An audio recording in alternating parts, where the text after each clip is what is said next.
Muy buenas tardes, bienvenidos al ciclo de conferencias del Museo del Jade y de la Cultura Precolombina. Hoy con la profesora máster Aniela Ramírez Maglioni, egresada del doctorado de Historia del Arte y Gestión Cultural de la Universidad Pablo Olaivide de Sevilla, máster en Artes de la Universidad de Costa Rica, licenciada en Antropología de la Universidad de Costa Rica. Ella es profesora de Historia del Arte en la Universidad Nacional y también en la Universidad de Costa Rica. Hoy tendremos con ella la conferencia relacionada a la parte del simbolismo humano.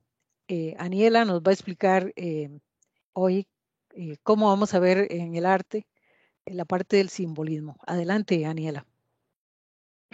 Bueno, buenos días a todos y agradezco nuevamente al Museo del Jade por invitarme a colaborar con ellos en una plática que ya viene siendo bastante constante en mis intervenciones respecto a las conferencias del Museo del Jade y que tiene que ver con la interpretación del arte precolombino.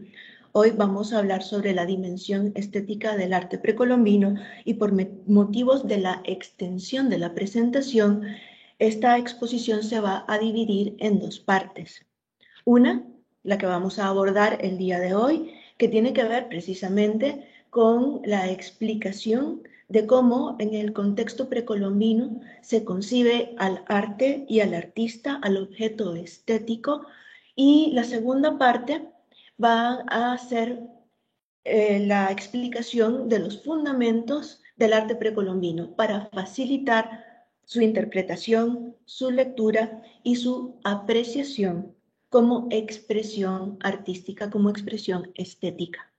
Entonces, la primera parte, la parte del día de hoy, es una parte mucho más teórica que práctica, mientras que la segunda parte será mucho más práctica, en el sentido de que abordaremos una gran cantidad de obras de arte e iremos analizando cada una de ellas a través de sus elementos formales y sus elementos simbólicos.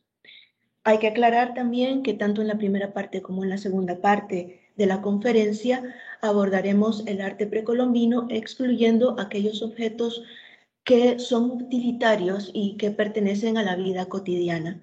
Estos objetos utilitarios que provienen también del contexto arqueológico y de la matriz arqueológica son muy importantes para la reconstrucción de los modos de vida de las sociedades que vamos a estudiar, pero aportarán precisamente desde esa formulación contextual, esa reconstrucción contextual, aquellos datos que nosotros necesitamos para poder entender la dimensión del arte dentro de una sociedad.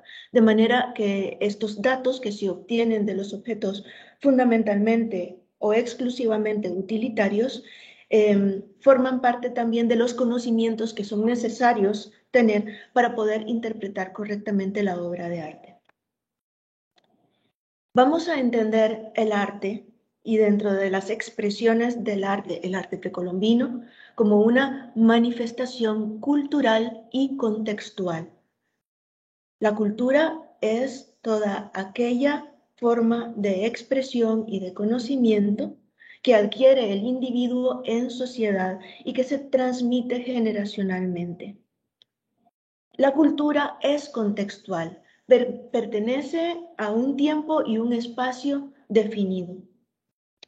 Y por lo tanto tenemos que partir de entender el concepto de cultura y entender el concepto de contexto para poder circunscribir el arte dentro de las manifestaciones culturales. El arte es primero una manifestación cultural y luego es una forma de comunicación. Y vamos a hablar aquí de arte específico, que es el arte visual, las artes visuales, que tienen que ver con pintura, que tienen que ver con escultura, que tienen que ver con arquitectura también. Entonces, nos vamos a referir a estas manifestaciones de las artes visuales. Recordemos que también tenemos artes musicales, tenemos también artes poéticas, tenemos artes escénicas, todas ellas circunscritas dentro del mundo precolombino. Y, sin embargo, nos vamos a delimitar en estas conferencias a las artes visuales. Y entendemos las artes visuales, por lo tanto, como una forma de comunicación visual.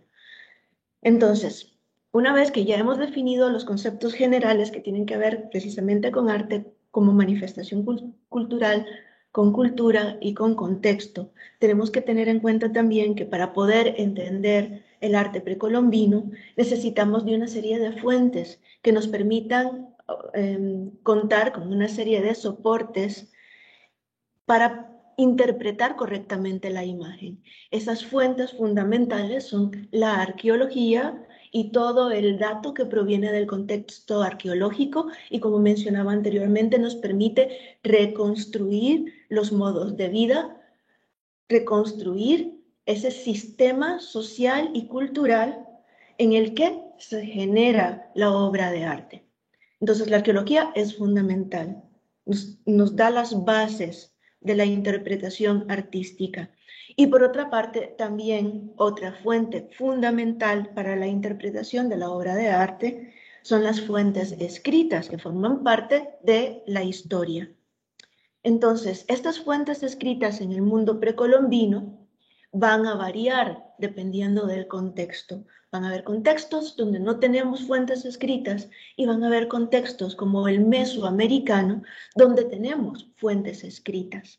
En el contexto mesoamericano, además, la escritura se remonta casi a los orígenes de la civilización. Es uno de los contextos en el que emerge de forma autóctona la escritura.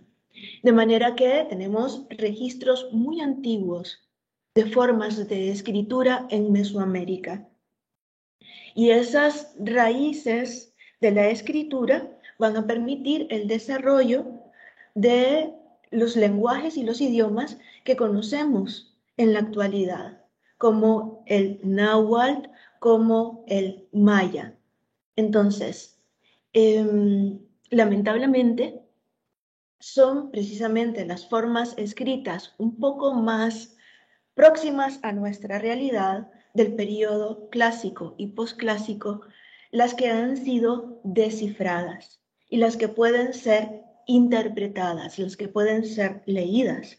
Y por supuesto, estas fuentes escritas nos van a brindar una gran cantidad de información que se complementa con la información que nos da la arqueología para poder interpretar las sociedades en las que emerge la obra de arte. Pero también hay que tener en cuenta, como en el ejemplo que estamos observando en la diapositiva que tenemos enfrente, que en ciertas culturas, como en la mexica o azteca o en la maya, también en la mixteca, vamos a tener una combinación de signos y de símbolos. Vamos a tener una combinación de imagen y de texto. Y esto nos brinda, bueno, eso es como la joya de la corona, es una perla para poder interpretar mejor el arte, para poder interpretar las expresiones visuales que estamos tratando de apreciar. Porque el texto complementa la imagen y explica la imagen. Entonces, las fuentes escritas en contexto arqueológico, en el contexto precolombino, van a ser una herramienta fundamental para ayudarnos a discernir mejor la función del arte dentro de estas sociedades precolombinas y su dimensión estética. Ok, entonces, aquí estamos viendo, y vamos a comenzar a abordar a partir de ahora una serie de imágenes que están complementadas con texto y que nos van a ir dando indicios de qué significa ser artista, qué es el arte, qué es la belleza dentro de las sociedades precolombinas. Y como les decía, pues tenemos aquí que aclarar que nos vamos a referir a aquellas sociedades en esta primera parte de la conferencia, a esas sociedades que tienen escritura. Y a partir de esas fuentes escritas, nosotros también vamos a comenzar a derivar una serie de características que tienen que ver con el arte y con el artista. Esta obra es una obra colonial del siglo XVI y se llama, bueno, en realidad estamos viendo simplemente un fragmento de un libro que se llama El Códice Mendoza, el Códice Mendocino. Se escribe en la colonia, pero no solo está escrito con texto castellano, sino que está acompañado de imágenes elaboradas por artistas especializados y muy valorados dentro de la sociedad azteca o mexica, que son los tlacuilos. Los tlacuilos eran escribas y pintores especializados tanto en la escritura jeroglífica como en la pintura. Se consideraban además sabios, porque la formación de un tlacuilo no se delimitaba a la técnica específica de su arte, sino que también tenía que tener conocimientos o fundamentos de la cosmovisión y de la historia mexica o azteca. Me refiero a mexica o azteca porque son dos nombres que se refieren a una misma civilización. ¿Okay? Entonces, igual, cuando diga mexica, ya saben que me refiero a los aztecas. Entonces, como les decía, el artista en la sociedad precolombina no es un individuo especializado en la técnica de su arte o de su oficio. Es alguien que también domina otras series de conocimientos que tienen que ver mucho con las cosmovisiones. Y lo que se está representando en este detalle del folio 70 es la forma en que un maestro instruye a su discípulo. Entonces vemos, por ejemplo, al carpintero, estamos hablando del oficio de carpintero, el carpintero está tallando la madera y está instruyendo a su discípulo. Pero en el texto, en el castellano, vemos que dice arriba de la figura que representa al carpintero, que tiene la materialidad y los instrumentos de su oficio, dice arriba, dice carpintero, y arriba de la cabeza del discípulo dice hijo del carpintero. Del lapidario, el que trabaja con la piedra, por ejemplo, el que talla el jade, el que talla, el que esculpe la lítica, hijo del lapidario. Del pintor, hijo del pintor. Entonces, ¿qué nos está diciendo el cronista que combina aquí texto y además imagen? Nos está diciendo que normalmente la transmisión del conocimiento se pasa de padres a hijos dentro de un oficio o dentro del ejercicio de una práctica artística. Funciona esta formación de maestros a discípulos como funcionan los gremios, donde normalmente hay una tradición, un conocimiento de un oficio o de un arte que se transmite generacionalmente dentro de los miembros de una misma familia. Esto es muy interesante, porque recuerda cómo funcionan también los gremios medievales, todavía los gremios del Renacimiento. Es a través de la transmisión de padres a hijos. Como les decía, las fuentes precolombinas que vamos a ir abordando tienen mucho que ver precisamente con ese último contexto de desarrollo de las grandes civilizaciones, que son el periodo clásico y sobre todo el periodo posclásico, y que entran finalmente en contacto con el mundo colonial. Ahí vamos a tener esa fusión como la que acabamos de ver en el código mendocino, donde vamos a tener a tlacuilos realizando las ilustraciones de un libro que al final va a contener también texto castellano.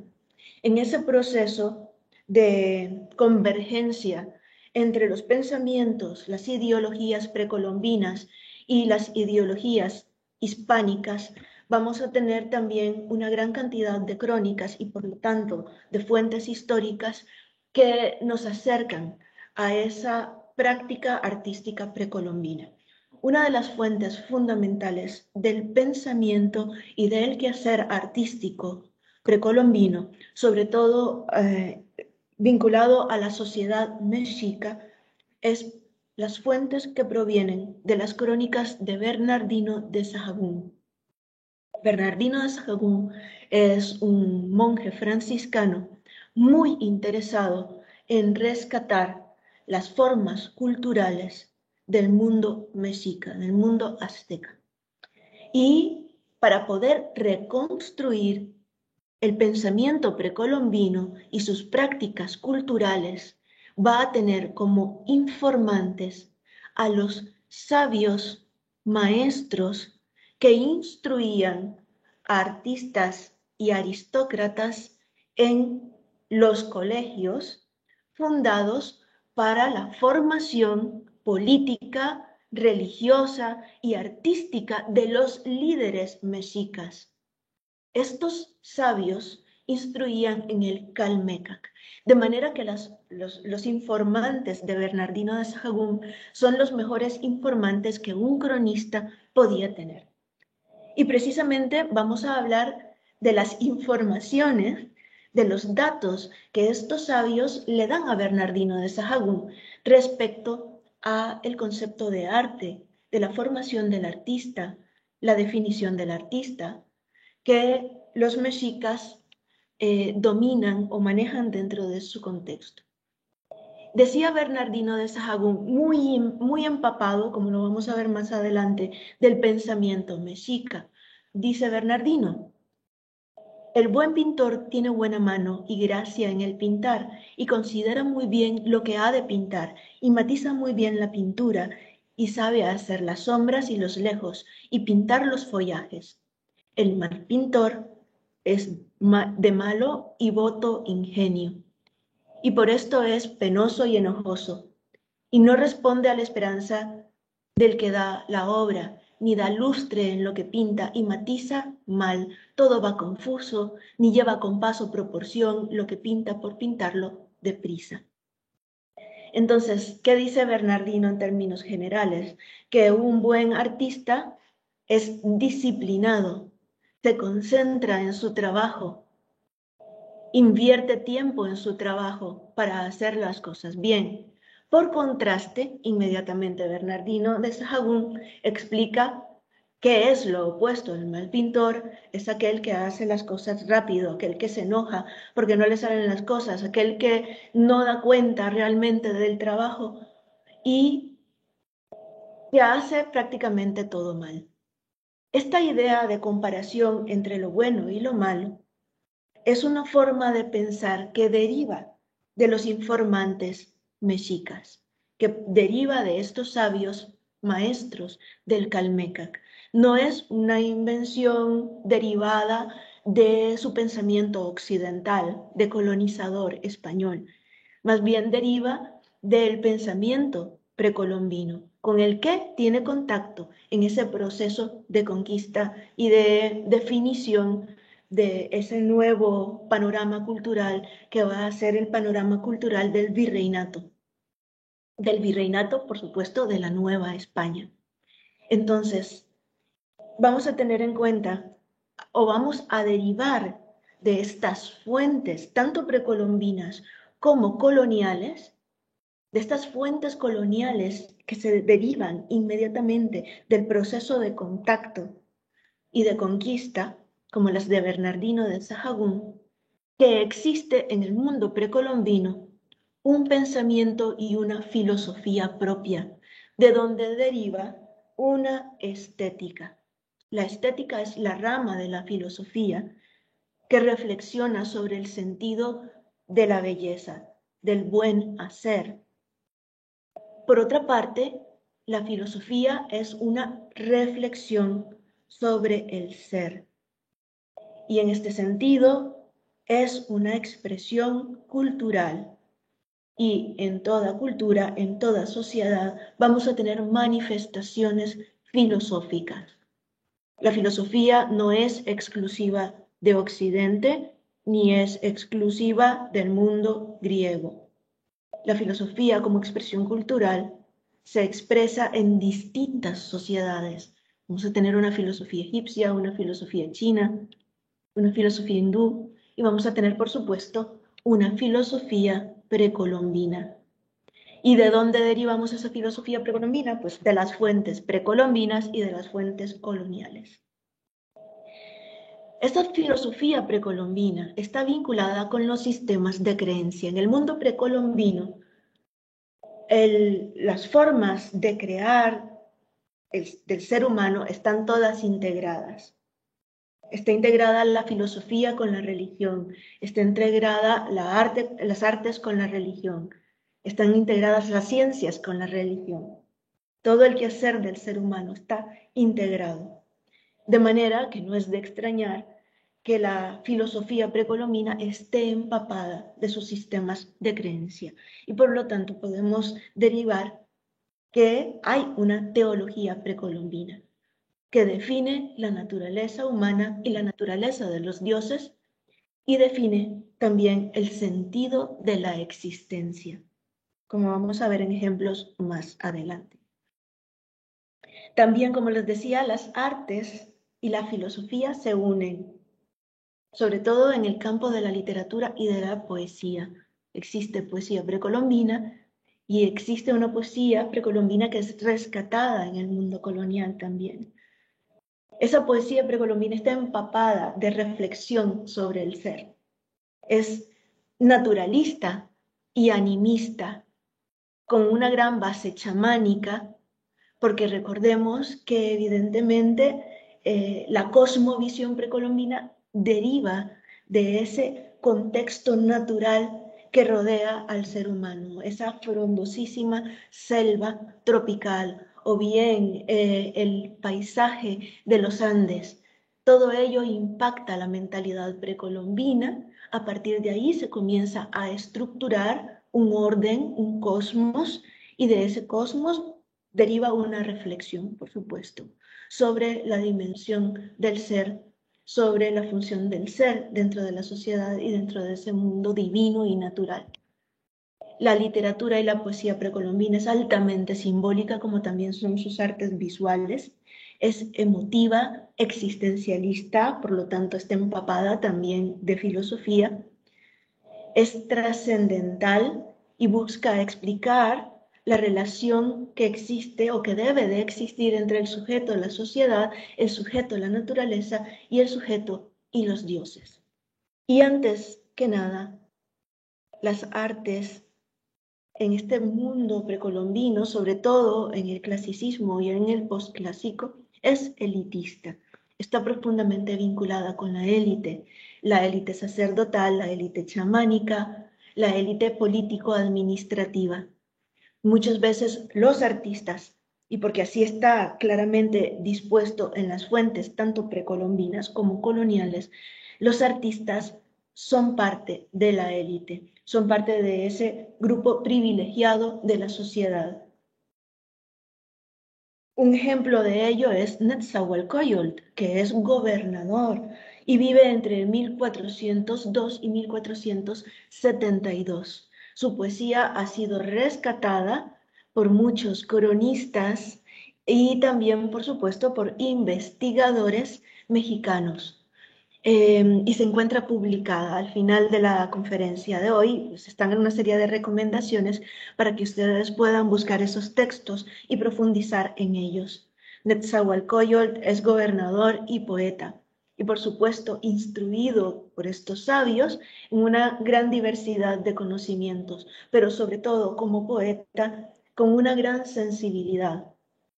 Y dice lo siguiente en uno de esos fragmentos poéticos: amo el canto del cenzontle, pájaro de las 400 voces.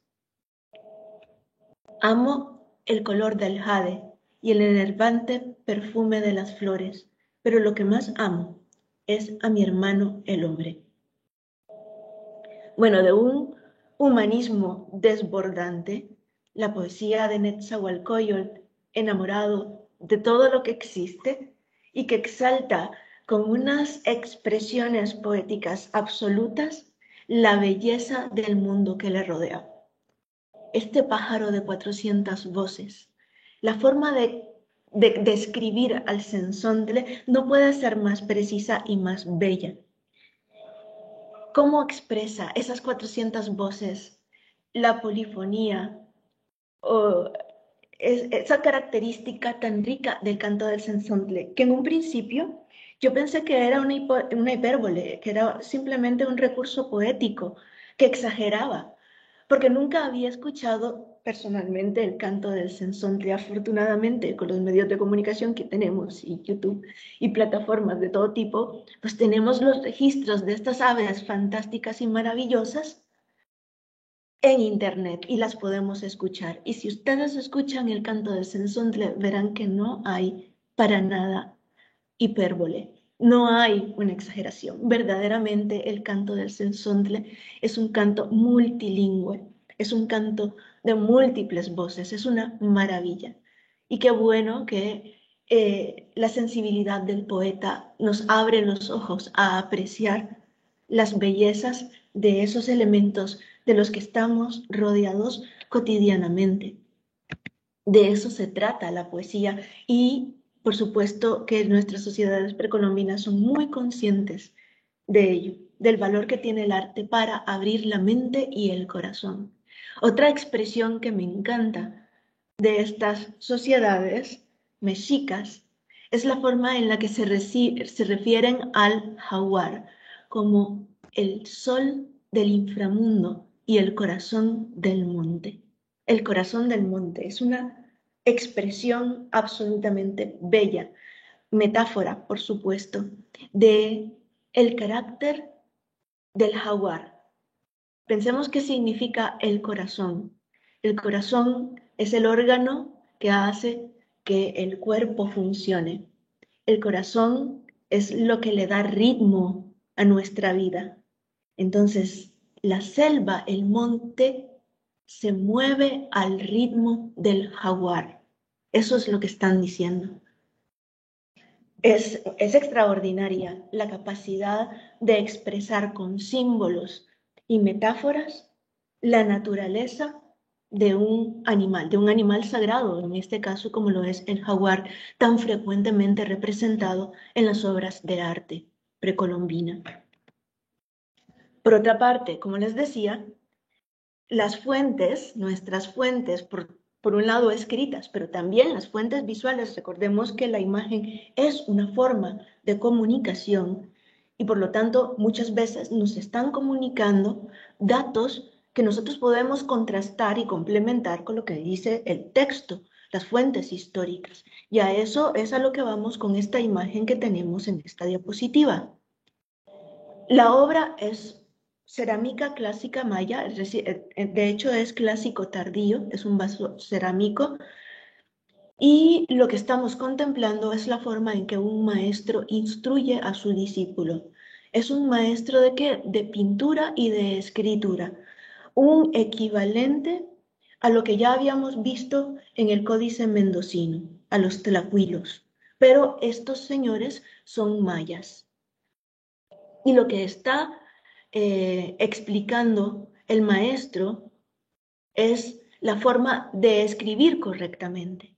El alumno le está presentando una serie de soportes de pintura y de dibujo al maestro, le está mostrando su ejercicio y el maestro lo está corrigiendo.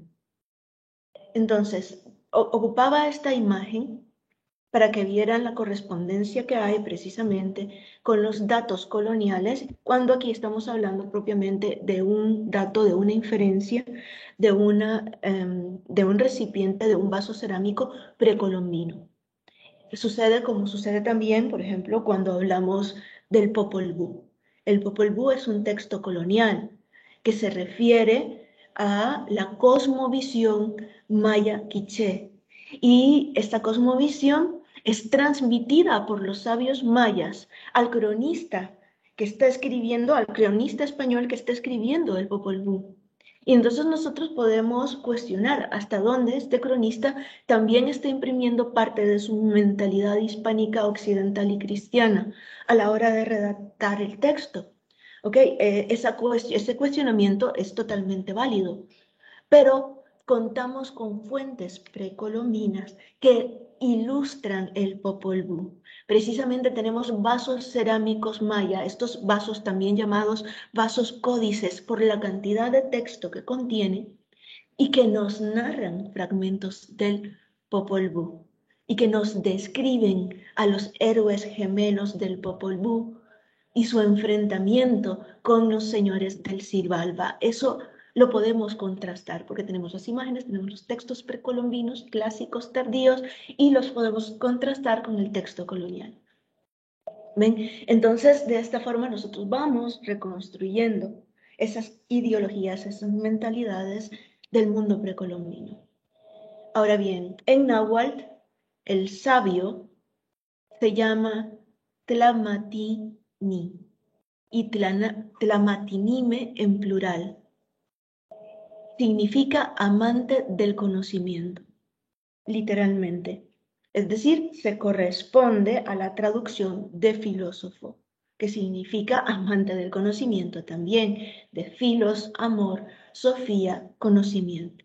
El Tlanatinime es un filósofo y es el maestro del Calmecac, el maestro de la aristocracia, el maestro de los sacerdotes, el maestro de los artistas.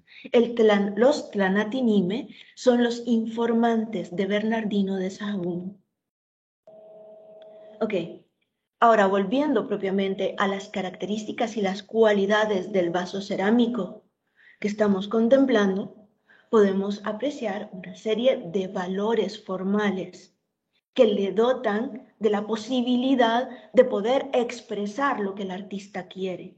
El artista se expresa a través de la línea y de la forma y la domina con tal perfección que para nosotros es claro, incluso no pudiendo leer los jeroglifos mayas que están presentes precisamente en el vaso, están pintados en el vaso y acompañando la imagen. Incluso, no siendo nosotros especialistas en escritura en maya, podemos interpretar fácilmente la imagen.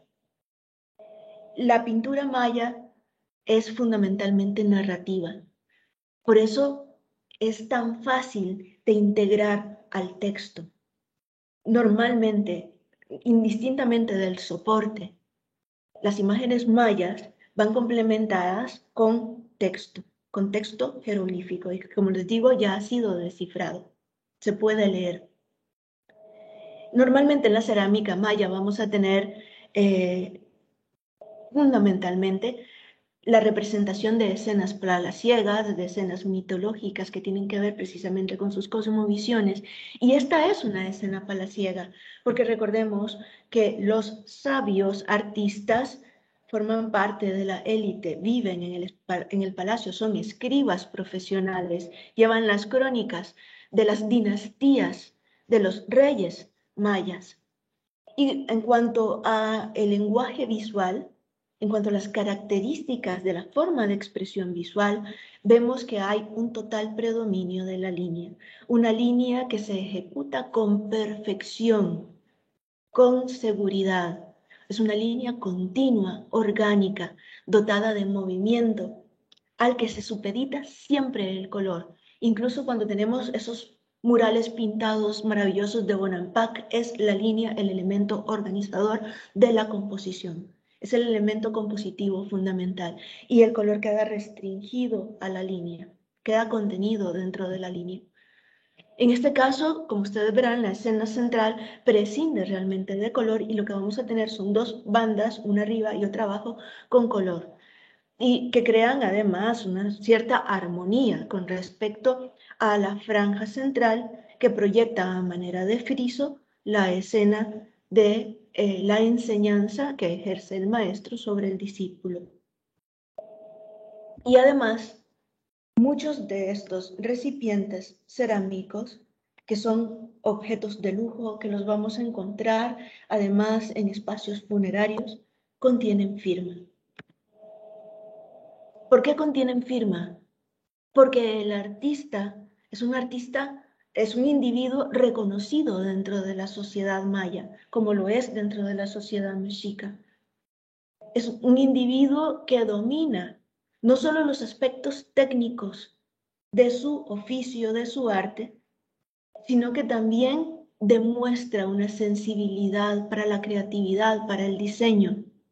Imagínense lo que es pintar esta escena de la instrucción de maestros. Uno está enseñando a contar o está más bien enseñando a ejecutar correctamente la cuenta, las cuentas maya, y el otro está enseñando a escribir correctamente a sus discípulos. Y están llamando un poco la atención al respecto, porque parece que no han ejecutado correctamente su trabajo. Pero pensemos que el soporte es un soporte curvo, están pintando en un vaso. Entonces, imagínense la destreza que hay que tener a la hora de concebir la escena de forma armoniosa y complementarla además con el texto de forma también que se integre totalmente a la imagen. Tiene que haber un dominio de la escritura. El escriba es también pintor, como los tlacuilos mexicas.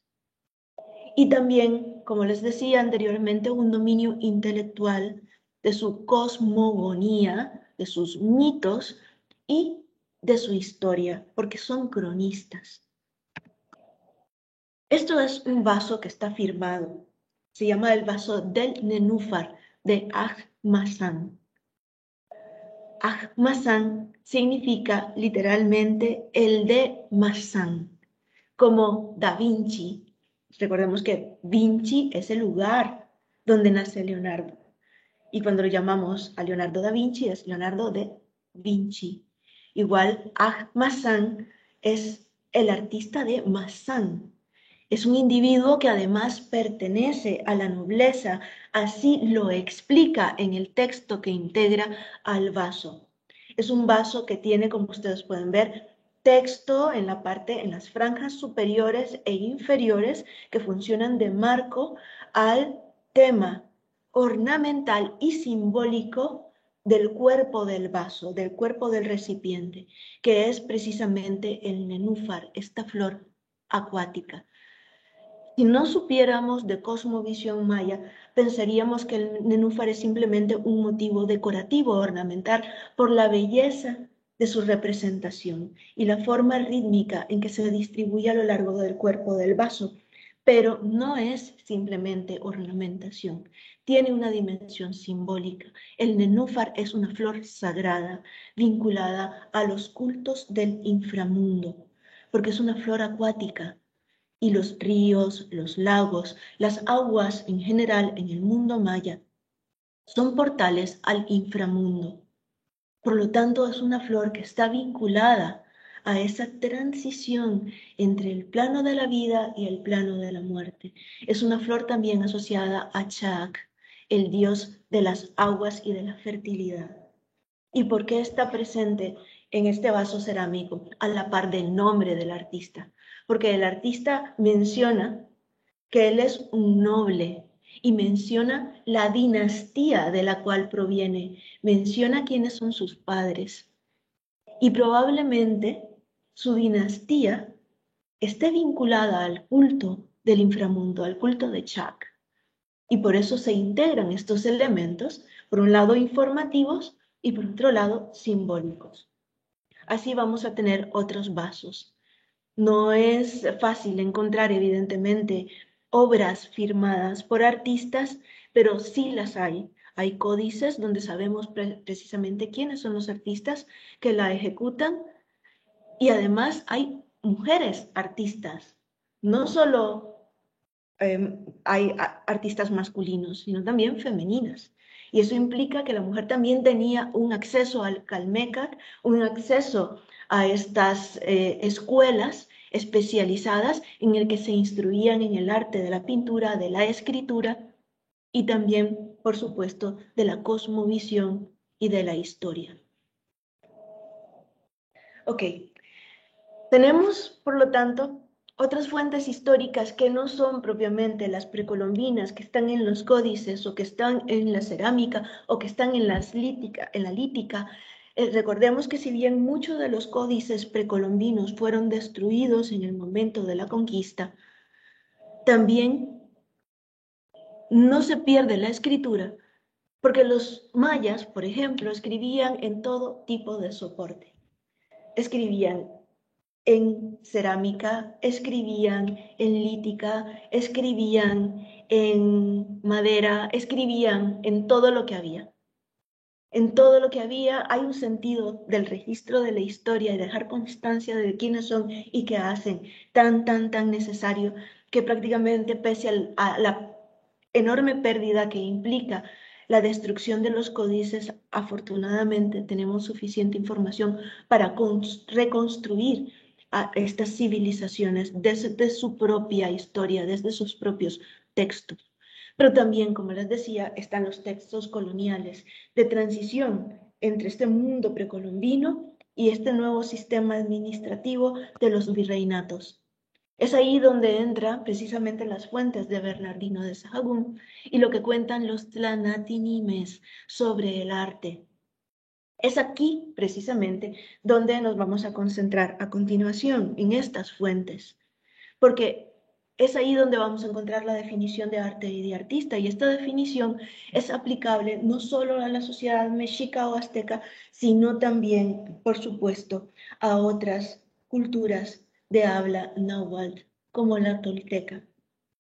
Entonces, y es así como se expresan los tlanatinimes respecto a la fuente del arte.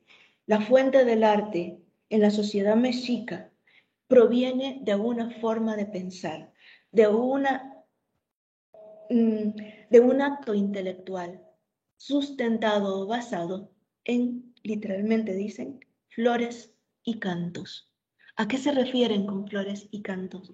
Se refieren a la instrucción en el Calmecac, al pensamiento sustentado en flores que son objetos votivos, que son tributos para los dioses, y cantos, que son oraciones, formas trascendentales de la comunicación. Esa es la base del arte y del pensamiento mexica. Vean lo que dice Netzahualcoyotl en un poema que es también una reflexión filosófica. ¿Con qué he de irme? ¿Nada dejaré en pos de mí sobre la tierra? ¿Cómo ha de actuar mi corazón? ¿Acaso en vano venimos a vivir, a brotar en esta tierra? Dejemos al menos flores, dejemos al menos canto. Después de una reflexión sobre cuál es el sentido de la vida, dice, al menos dejemos arte, dejemos cantos y flores.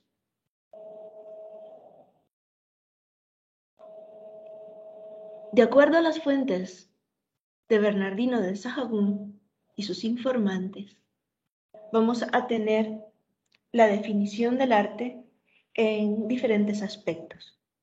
Nos explican el origen del arte. Según los mexicas o aztecas, el origen del arte se encuentra en las tradiciones que son heredadas de los toltecas a los mexicas. Los toltecas son un primer pueblo que llega al Valle de México desde el norte, que al igual que los mexicas hablan náhuatl. Y en este sentido, porque son los primeros en llegar al Valle de México, porque son los primeros en entrar en contacto con toda esa herencia cultural del mundo clásico y luego lo transmiten a los mexicas, se considera el Toltecayotl el camino del artista. Tolteca significa el artista excelente en náhuatl. Entonces, en cuanto al origen de los artistas, las fuentes de Bernardino nos dicen que se encuentra en la herencia del mundo tolteca. Por otra parte, también nos explica la predestinación y las características del artista. Y finalmente, estas fuentes nos explican las clases de los artistas que existen en la sociedad mexica. Nos vamos a referir en el desarrollo de esta conferencia a los dos primeros puntos, al Toltecayotl como el camino del artista y la correspondencia que hay entre predestinación y educación en la formación del artista. Dicen los tlanaltinime, que son los informantes de Bernardino de Sahagún, lo siguiente respecto a los toltecas. De verdad, ahí estuvieron juntos, estuvieron viviendo muchas huellas de lo que hicieron y que allí dejaron todavía están allí, se ven las no terminadas, las llamadas columnas de serpientes. Eran columnas redondas de serpiente, su cabeza se apoya en la tierra, su cola, sus cascabeles están arriba. Se refieren a las famosas columnas que habían concebido los toltecas en contacto también con el mundo maya. Y continúan los Tlanatinime explicando, y también se ve el monte de los toltecas, y ahí están las pirámides toltecas, las construcciones de tierra y piedra, los muros estucados. Ahí están. Se ve también restos de la cerámica tolteca. Se sacan de la tierra tazas y ollas de los toltecas, y muchas veces se sacan de la tierra collares de los toltecas, pulseras maravillosas, piedras verdes, turquesas y esmeraldas. Podemos ver cómo los mexicas, los sabios mexicas, admiran la obra de los toltecas. Las columnas a las que se refieren son estas. Como ustedes pueden ver, se conservan todavía en Chichén Itzá. Chichén Itzá, una ciudad híbrida que tiene características del mundo maya y características del mundo tolteca, del arte tolteca. En Chichén Itzá vamos a encontrar en los templos constantemente esta tipología de columna que describían los Tlanatinime, cuya base está proyectada a través de la cabeza de la serpiente emplumada, porque no es cualquier serpiente, es Quetzalcóatl, la serpiente emplumada, con sus fauces abiertas. El fuste o cuerpo de la columna contiene en bajo relieve, de forma muy delicada, las plumas del quetzal que cubren en lugar de las escamas el cuerpo de la serpiente. Y finalmente, lo que se vendría siendo nuestro capitel en nuestras columnas, es decir, la parte superior que sostiene el dintel del edificio, esta sería la maravillosa cola cascabel de Quetzalcóatl. Ven que los Tlanatinime se están refiriendo en el contexto de contacto con el mundo hispánico a obras que conocen del mundo precolombino, obras que admiran y que buscan reproducir en cierta medida. Siguen explicando, los toltecas eran gente experimentada, todas sus obras eran buenas, todas rectas, todas bien hechas, todas admirables, sus casas eran hermosas, sus casas con incrustaciones de mosaico de turquesas, pulidas, cubiertas de estuco, maravillosas. Lo que se dice una casa tolteca bien hecha, obra en todos sus aspectos, hermoso, hermosa.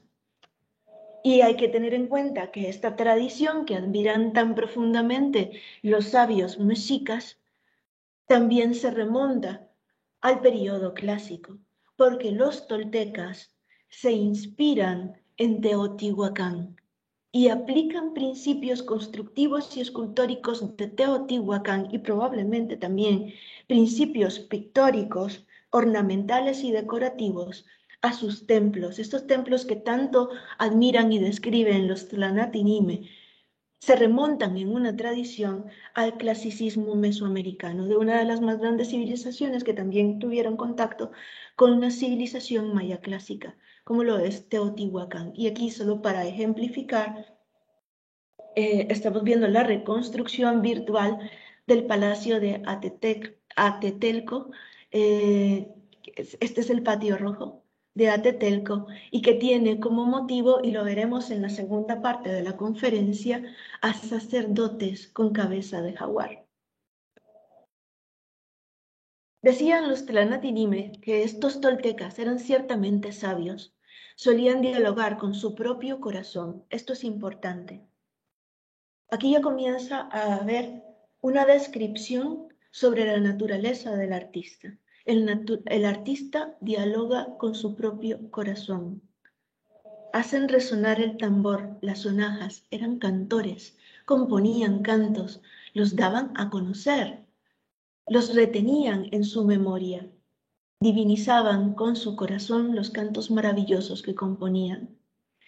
¿Qué pasa aquí? Bueno, aquí estamos viendo pues, parte de la actividad de un artista, de un poeta que compone cantos, crea cantos, los memoriza, los diviniza con su corazón, los vuelve trascendentes con su corazón, con el sentimiento.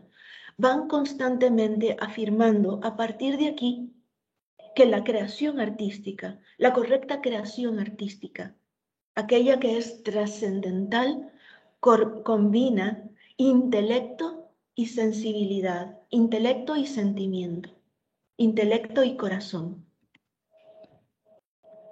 El verdadero artista es capaz, se adiestra, es hábil, vuelve de nuevo al tema de dialoga con su corazón, encuentra las cosas con su mente, vean cómo nuevamente vuelve a combinar intelecto y sensibilidad. El verdadero artista todo lo saca de su corazón, obra con deleite, hace las cosas con calma, con tiento, obra como tolteca, es el camino del artista, el toltecayotl que mencionábamos anteriormente. Compone cosas, obra hábilmente, crea, arregla las cosas, las hace atildadas, hace que se ajusten. De nuevo tenemos la representación de estos artistas, escribas y pintores mayas que tenemos en esta cerámica códice del clásico tardío. Entonces, como ustedes pueden ver, ya claramente comienza a haber una definición también ética del artista. El artista procede correctamente porque comunica su intelecto con su corazón, su mente con su corazón, y procede correctamente. Hay un comportamiento aquí ético en el carácter del artista. Pero vamos al tema de la predestinación. Evidentemente, la comunicación entre el mundo interno, espiritual, sensible del artista y el mundo intelectual del artista se desarrolla en el Calmecac. La disciplina se desarrolla y la forma de pensamiento se desarrolla en el Calmecac, se desarrolla en estas escuelas especializadas, pero también existe la creencia entre los mexicas de que artista se nace. Si un artista nace en una determinada fecha del calendario sagrado llamado Tonalpohualli. Estamos viendo en la diapositiva, en la imagen, la representación de un fragmento del Tonalpohualli. El Tonalpohualli es un calendario sagrado lunar de 260 días y se utilizaba como calendario oracular. Lo manipulaban, lo manejaban los sacerdotes. Este calendario llamado Tonalpohualli contaba, como les decía, de 260 días dividido en 20 meses de 13 días cada uno. Cada mes estaba regido por dos divinidades del panteón azteca.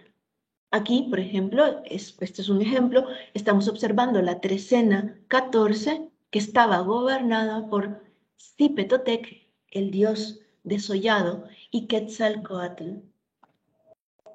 Además, podemos ver la subdivisión de los 13 días en dos partes, el día y la noche. A cada parte o a cada horario se le asignaba además una divinidad menor y un ave del augurio. Por eso el calendario funcionaba como un oráculo. Y evidentemente, al nacer en un determinado día, tu vida estaba regida para siempre por esas divinidades que controlaban el mes, que controlaban el día específico del nacimiento. Y habían divinidades que propiciaban la creación artística. Por lo tanto, habían días en los cuales, si un individuo nacía, sería un artista por naturaleza, por nacimiento o por propiciación divina, como lo quieran leer.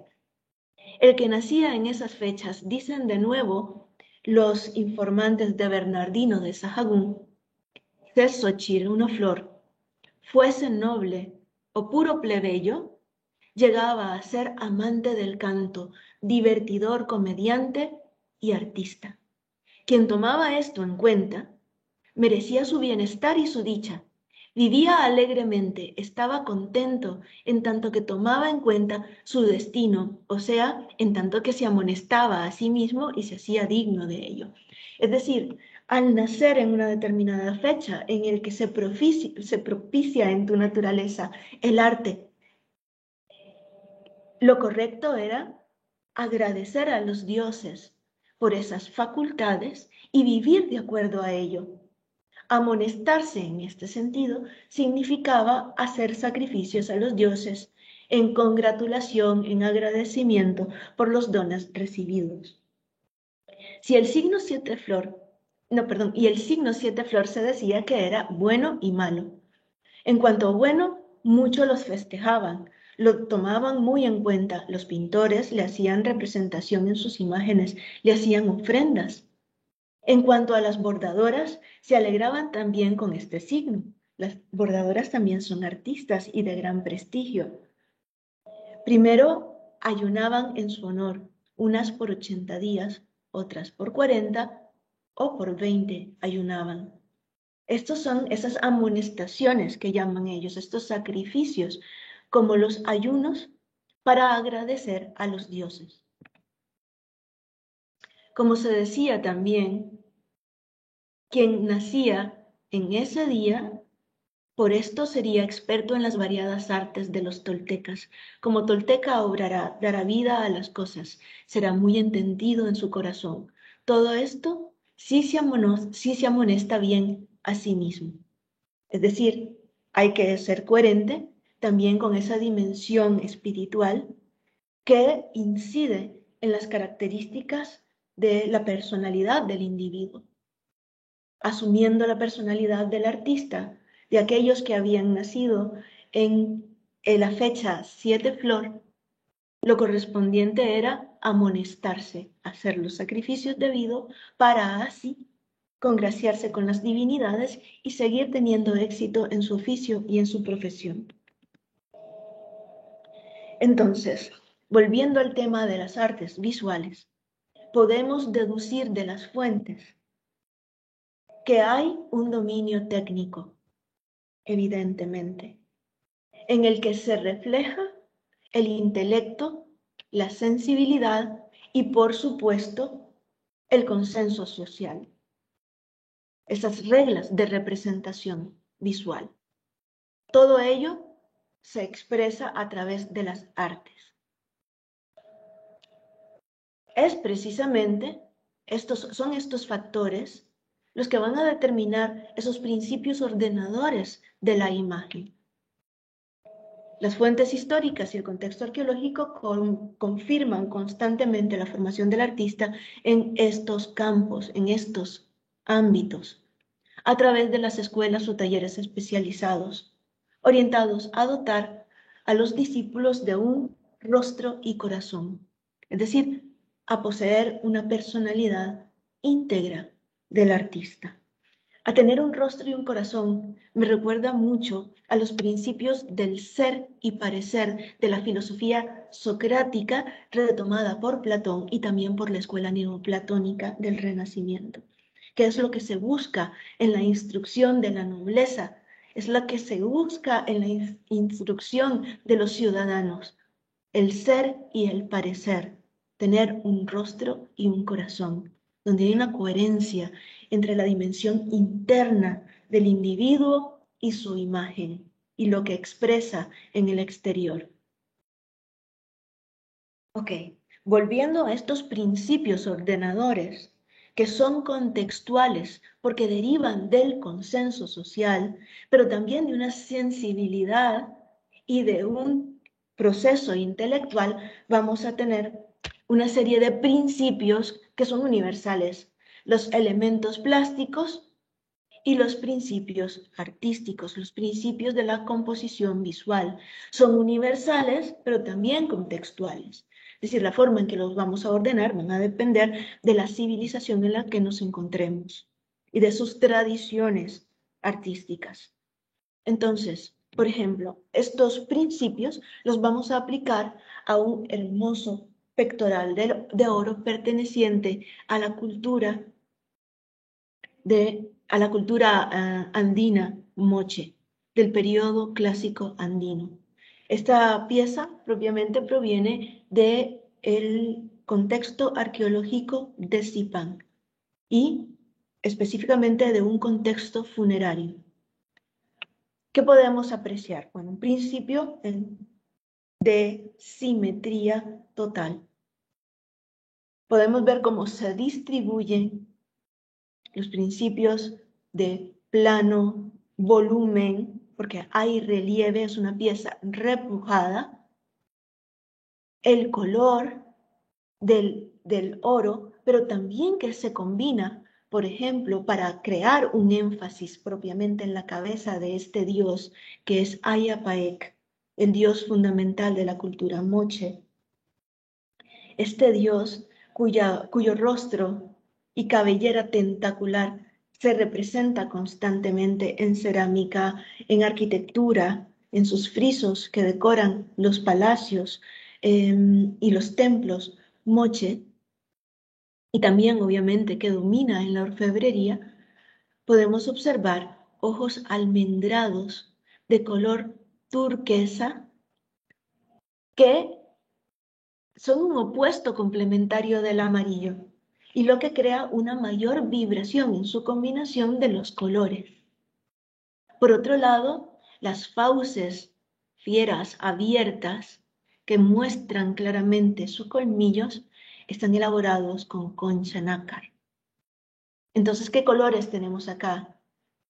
El color celeste, el color blanco de las fauces y por otro lado, el maravilloso color del oro repujado, producto además de aleaciones. Por otra parte, en cuanto a la forma, vamos a observar una cabeza central de la cual derivan extensiones tentaculares que están siendo rematadas en cabezas de serpientes con lengua bífida. Es una estilización muy grande, muy esquemática, la de la serpiente con lengua bífida. Podemos observar dos puntos que representan los ojos de la serpiente y en la extensión final una leve torsión, casi a manera de voluta, que representa la lengua bífida. Por otra parte, a lo largo del cuerpo de esos tentáculos, que es el cuerpo de la serpiente también, vamos a tener una serie de picos proyectados en zigzag que crean un efecto rítmico extraordinario en toda la pieza. Ese elemento geométrico que se repite es un elemento de ritmo en la composición y crea armonía al encontrarse en toda la pieza, proyectado sobre esos tentáculos, a manera de cresta. Otro elemento a destacar son los párpados en relieves y las pestañas colgantes, que habrán creado un efecto óptico maravilloso a la hora de ver la pieza moverse. Entonces, podemos apreciar que hay un énfasis claramente que es la cabeza en relieve del dios Ayapaec, que hay un ritmo que se repite constantemente con esos valores formales que son la cabeza de las serpientes, los elementos tentaculares y las crestas en forma de zigzag, que hay contrastes a través de los colores y a través de las formas, también que hay variedad, que hay unidad, que hay proporción, que hay equilibrio y simetría. Recordemos que además el arte es comunicación y no nos podemos quedar únicamente en la interpretación formal de la pieza. Tenemos que dar un segundo paso a la interpretación semántica de la pieza a nivel de signo o a nivel de símbolo. Por lo tanto, cuando tenemos a la Coatlicue, la podemos apreciar en su dimensión formal y aplicar esos principios estéticos que hemos aplicado al pectoral de Zipán, pero también podemos trascender ese análisis compositivo para pasar a un análisis simbólico. Y es así como nosotros estaríamos generando una integración de datos que nos está dando la obra de arte. Uno es lo que nos dice y otro es cómo nos dice lo que nos dice. Cómo nos dice lo que nos dice es la forma en que está organizada la representación visual. Una figura femenina, que sabemos que es femenina porque tiene pechos, aunque están parcialmente cubiertos por un collar compuesto de manos y corazones cercenados y cuyo centro remata en un gran cráneo humano, en cuyo torso inferior se proyecta una falda tejida de serpientes, que le da nombre a la escultura. Coatlicue significa la de las faldas de serpientes, con extremidades rematadas en zarpas y una cabeza de dos serpientes que converge en un centro absolutamente perfecto que dota de una total simetría y monumentalidad a la pieza, esa doble cabeza de serpiente que converge en el centro para formar una sola cabeza con una lengua bífida. Podemos apreciar elementos rítmicos en toda la pieza. No es solo la gran simetría que tiene esta escultura, sino los elementos rítmicos que se generan a través de los círculos, que son el ojo, pero también los círculos que se van proyectando a manera de escama en todo su cuerpo. Tenemos contrastes que generan, por ejemplo, los órganos cercenados que forman parte de su collar y esas otras formas que aluden a esas garras o zarpas de un gran predador. Pero como les decía, estos elementos formales que crean simetría, que crean ritmo, que crean armonía, que crean además un sentido de monumentalidad, van a estar también cargados de una dimensión simbólica. Y para interpretar simbólicamente la pieza, tenemos que tener en cuenta, entonces, cómo se aprecia la obra de arte. Los recursos de apreciación de la obra de arte, indistintamente del contexto en el que nos encontramos, van a ser, en general, siempre lo mismo. Cuando apreciamos una obra de arte, partimos de su dimensión sintáctica, es decir, cómo está configurada la pieza artística, la obra de arte, indistintamente de su soporte material, indistintamente de que se trate de pintura o de escultura. Siempre el primer paso para comprender la obra de arte es analizarla formalmente. Eso crea su dimensión sintáctica. La segunda parte es la dimensión semántica, que explica la forma en que esos elementos que ya hemos analizado previamente, esos elementos formales, comunican algo. ¿Qué es lo que comunica la Coatlicue? Eso está derivado de un análisis semántico, porque se combinan esos elementos de una determinada forma. No se combinan de forma azarosa o no se combinan únicamente para expresar algo simétrico o armónico o algo solemne, no. Se combinan porque tienen una dimensión simbólica, tienen un sentido. Y ese sentido hay que descifrarlo. Ahora, para descifrarlo, tenemos que conocer el contexto. Y es aquí donde las fuentes son fundamentales. Las fuentes que derivan de la arqueología, las fuentes que derivan de la historia. Y el último paso para entender el valor de una obra de arte es comprender y analizar su dimensión pragmática. El valor y la función que la pieza tiene, que la pieza que estamos analizando, la obra de arte que estamos analizando, tiene en su contexto. Cómo opera junto con otras expresiones de la cultura.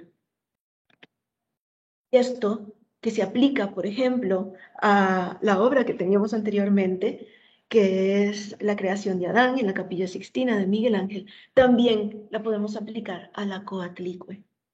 Pero como les decía, para llegar al análisis semántico hay que dominar la cosmovisión azteca y muchos aspectos culturales de la civilización azteca.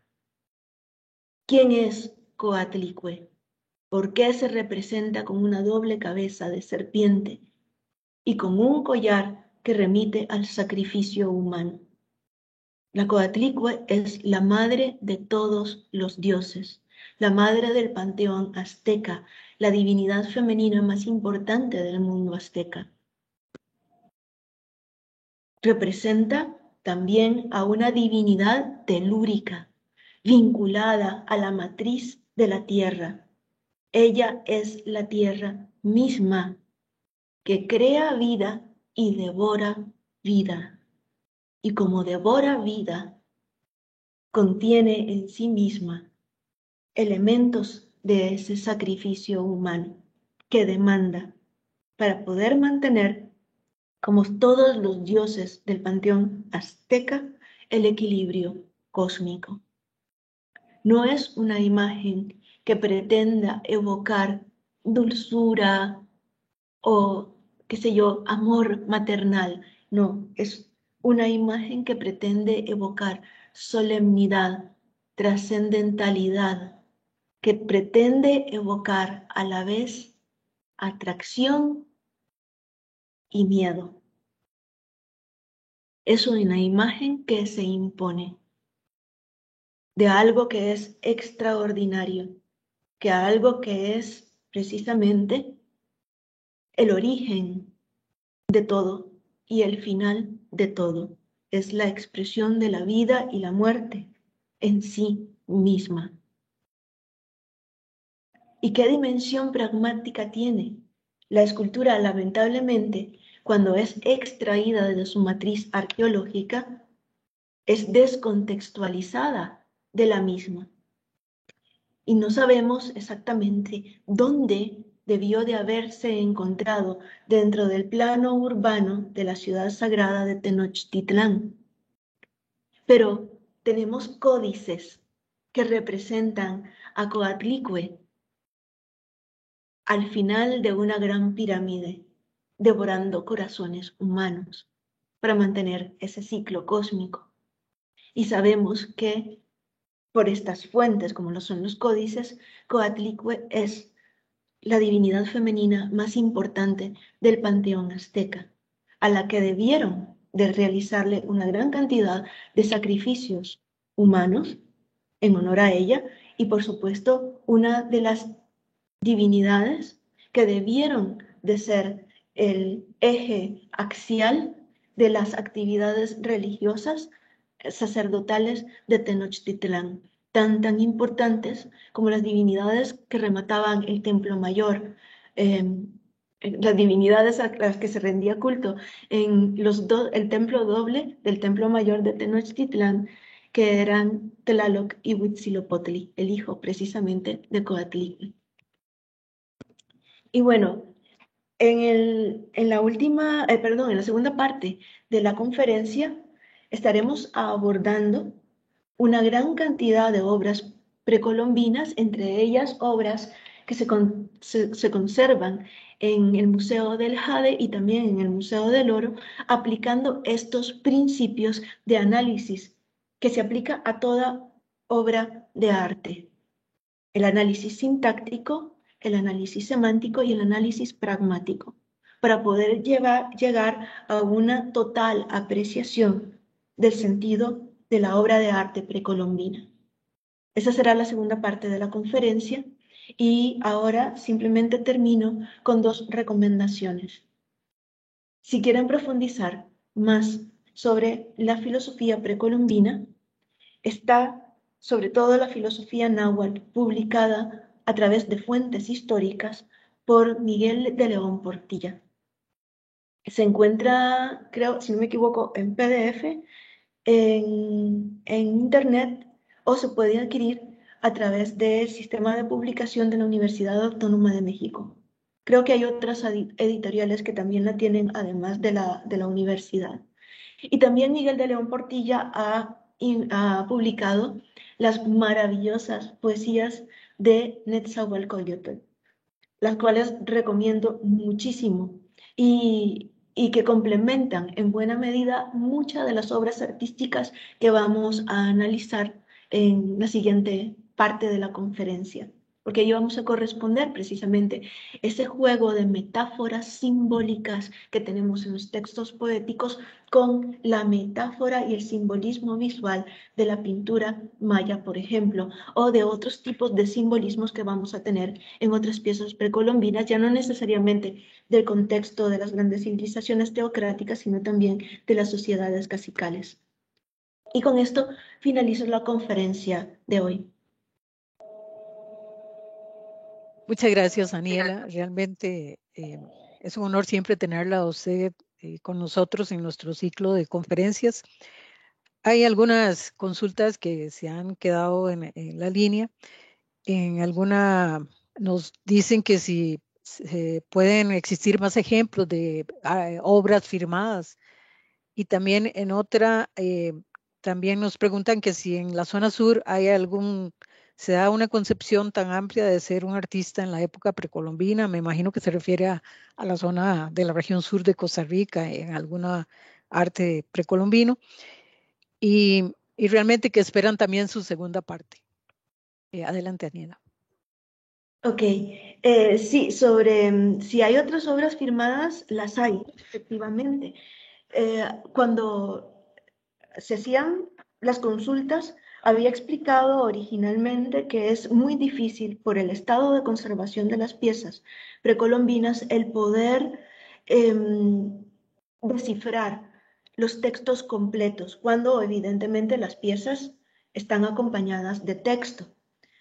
En el caso de Mesoamérica, donde se han descifrado buena parte de su escritura, nos vamos a encontrar con textos, quiero decir, códices, libros que contienen nombres de artistas y por otra parte tenemos también a nivel de cerámica, como en el caso que hemos analizado en la conferencia de hoy o que hemos explicado en la conferencia de hoy, también vamos a ver la presencia de la escritura del nombre del artista.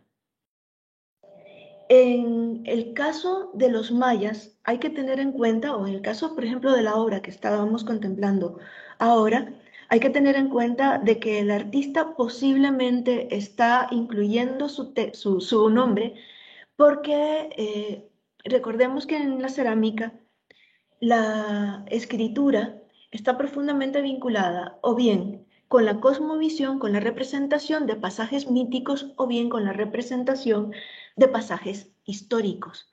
Y dentro de estos pasajes históricos está evidentemente la sucesión dinástica de una ciudad, de un reino. Y en esta es importantísimo anotar los nombres de los gobernantes, los nombres de los reyes, sus antepasados. Y eso es realmente lo que está haciendo el artista. El artista se está denominando como un noble y está explicando quiénes son sus padres. Está haciendo alusión precisamente a su vínculo con una élite que gobierna un territorio. Y en este sentido, la cerámica es una cerámica que está asociada a ese registro de acontecimientos importantes. Por eso aparece el nombre del artista. Y es en ese tipo de cerámica donde vamos a encontrar normalmente los nombres de los artistas, siempre vinculados a acontecimientos importantes, en el sentido de que muchas veces la cerámica es un objeto de lujo, es un artículo que denota estatus y eran creadas o eran creadas porque un aristócrata, un rey, por ejemplo, encargaba al artista hacer una serie de vasos códices, una serie de vasos cerámicos para celebrar el ascenso al trono o para celebrar un gran acontecimiento como puede ser una victoria militar, una campaña militar. Entonces, en este sentido, es ahí donde se van insertando el nombre de los artistas que forman parte de estas dinastías exitosas que promueven el engrandecimiento de una nación, de un estado, como lo puede ser, por ejemplo, Tikal, como lo puede ser Bonampak, como lo puede ser cualquiera de estos reinos. Entonces se hacían estas grandes obras que forman parte del patrimonio de la nobleza y que son conmemorativas. Y ahí viene precisamente el nombre de los artistas. Pero que se conserve, como les decía, depende, por un lado, del estado de la pieza y de que se pueda leer la inscripción teniendo en cuenta el estado de la pieza. Y por supuesto, tenemos a personas que son especializadas en leer escritura maya o en leer escritura náhuatl y que pueden descifrar claramente y pueden identificar cuándo en la obra está el nombre de un artista impreso.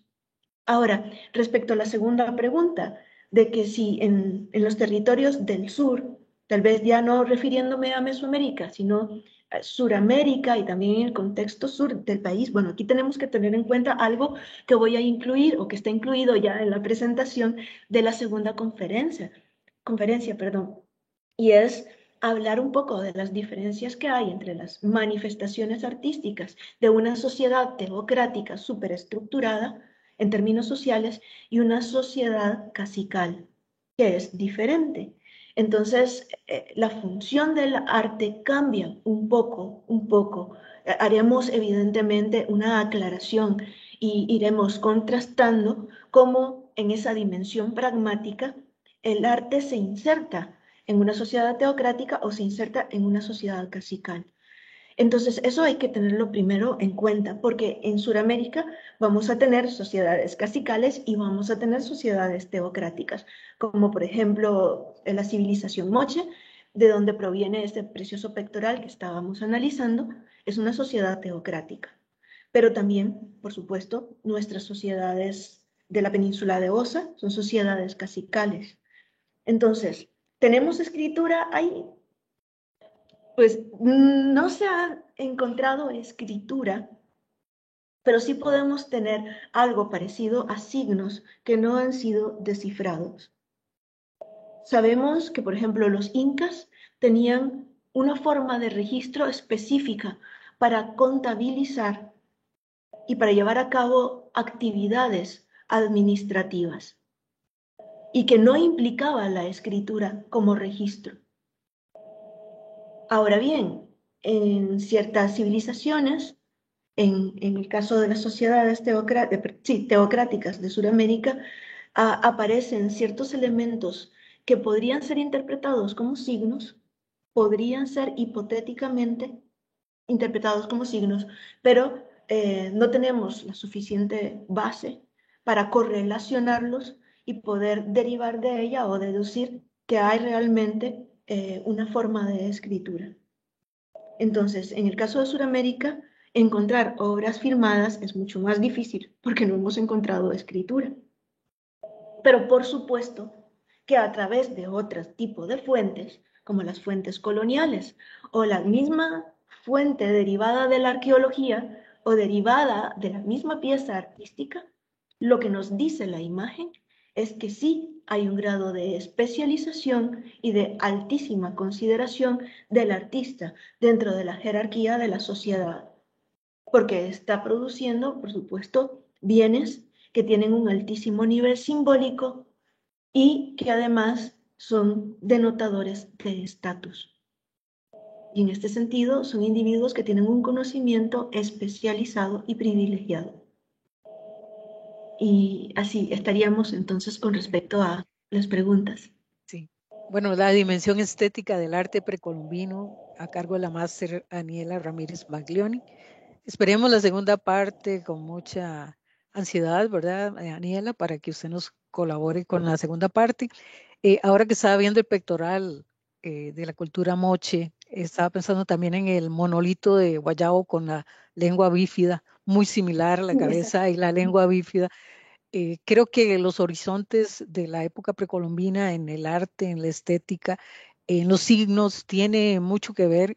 Creo que las culturas comparten esta parte estética y estos significados tal vez pensando también en el disco maya que tenemos acá con glifos, los grabados, que cuentan la historia de una transmisión de una dinastía, de un lugar que los epigrafistas nos han trasladado. Entonces, hay ahí también un sello del artista implícito, está implícito en la lectura, y yo creo que eso es muy importante. Muchas gracias, Aniela, siempre un honor tenerla a usted compartiendo su conocimiento, y esperamos que ustedes también puedan seguirnos en la segunda parte de esta conferencia. Muchas gracias, Aniela, y buenas tardes.